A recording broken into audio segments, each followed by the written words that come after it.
আসসালামু আলাইকুম প্রিয় ভিউয়ার্স। আসলে দেখেন সরিষার দৃশ্য খুব সুন্দর।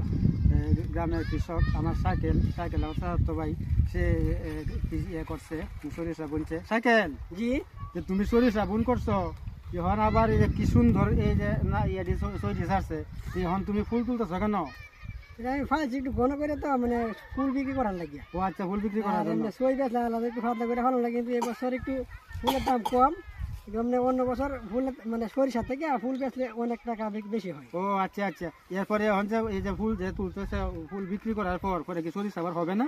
হ্যাঁ সরিষা হবে, আবার সমস্যা না, কিন্তু পরিমাণে কম হবে। পরিমাণে কম হবে, কম হইলেও এই ফুল বিক্রি করার পরে যে টাকাটা আছে গড়ে গিয়ে আবার ইনকাম বেশি হয়। হ্যাঁ জি জি হ্যাঁ, আসলে দেখেন ভাই, আসলে এই যে সরিষাটা খুব সুন্দর কিন্তু ফসল।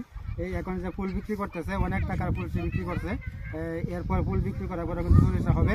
সরিষা হইলে পরে সরিষার তেলও হয়। হ্যাঁ জি জি হ্যাঁ, খুব সুন্দর। আপনি কি সারা বছর কি সরিষার তেলই খান? জি বাহ, কি সুন্দর ভাই। দেখেন আসলে সরিষার তেল খাওয়ার পর এই যে গাছগুলো আছে এগুলো কিন্তু সুন্দর লাকড়ি হয়। আমি নিজে কিন্তু সরিষা চাষ করি, খুব সুন্দর লাকড়ি কিন্তু হয়। আসলে কিন্তু অনেকেই আমরা মনে করি যে ফুল বিক্রি করলে সরিষা একেবারে শেষ হয়, আসলে কিন্তু ভাই শেষ হয় না। হ্যাঁ, এই সরিষার ফুল বিক্রি করার পরে সরিষা কিন্তু একটু পরিমাণে কম হয় আর কি। আসুন আমরা বাংলাদেশকে সুখী সমৃদ্ধশালী দেশ হিসাবে গড়ে তোলার জন্য সবাই সরিষা চাষ করি ইনশাল্লাহ। আসসালামু আলাইকুম।